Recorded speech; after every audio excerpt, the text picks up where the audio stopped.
Hey, welcome back to Thursday Thoughts. I'm here at the San Diego airport about to fly out. And I just wanted to ask you, do you have a fear of flying? You know what it's called?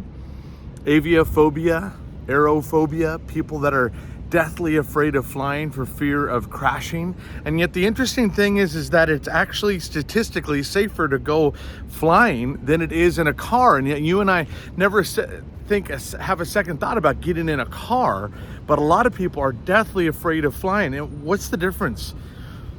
I think one of the big differences is, apart from obviously one's in the air and one's on the ground, is the fact that you and I are behind the wheel when we're driving versus we don't know the pilot who's flying the plane. It's about the one who is in control, and fear promises control but actually steals it from us.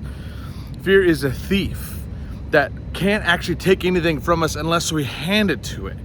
And so maybe you're not afraid of flying, but I just wanted to ask you today in this Thursday Thoughts, what is it that you're afraid of? I'm flying to Bend, Oregon, because my mom is gonna get back surgery tomorrow.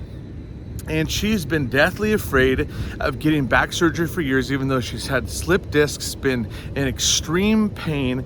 But it all goes all the way back to when I was a kid and she worked with visiting nurse service, and she saw people way back then who got back surgery and were kind of bent over and actually worse off than before. And she kind of made this inner vow, as she says, to never get back surgery if she needed it.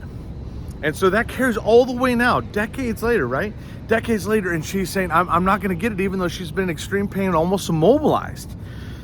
And then she was in worship, and I'm so thankful for my mom, what I'm learning from her. She was in worship recently, and God just revealed to her, you're letting fear be a thief of your life. My mom used to love to go on hikes. She would always take me to look at nature and to learn from God. She was always an adventurer. And the Lord just began to show her, you need to break off that spirit of fear. I haven't given you a spirit of fear, but of love and of power and a sound mind.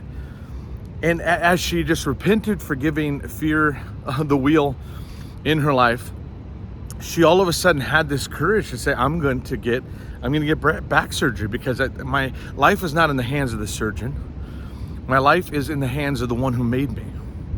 He's the pilot, if you will, back to our flight analogy.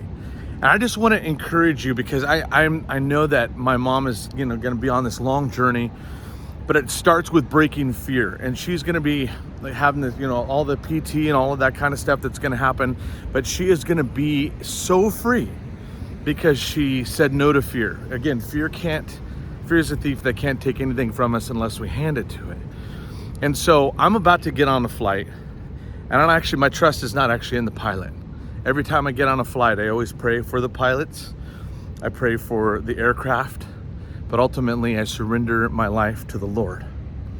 John 10:10 says, the thief has come to steal and kill and destroy, but I have come to give you life and life abundant.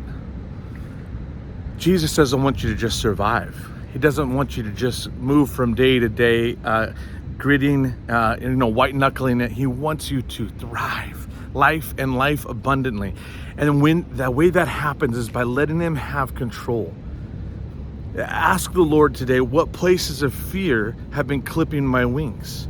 Where has fear been a thief for the freedom that he wants to give me to take off and fly as high as he wants me to go? In my relationships, in my finances, in my planning for my future, there's so much fear mongering right now. Let's just do what my mom did.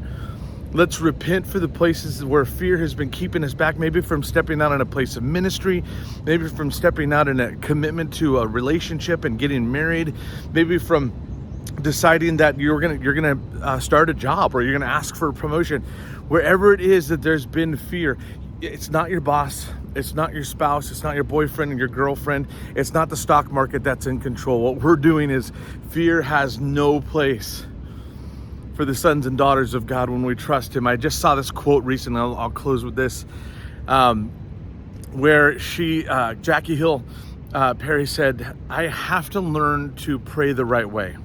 She said, a lot of times I'm praying, God, will you be with me? But the Bible already says, I'm with you always, even to the end of the age. So she now prays, God, help me to be aware that you are with me.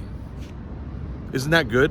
It's a slight change, but Jesus already promises he's going to be with us. He's going to be with my mom when she goes into that surgery tomorrow. He's going to be with me when I go onto this plane. He's with you as you go to work or school today. Help us to be aware, Lord, that you are with us. And because you're with us, we have nothing to fear. God bless. Talk to you next week.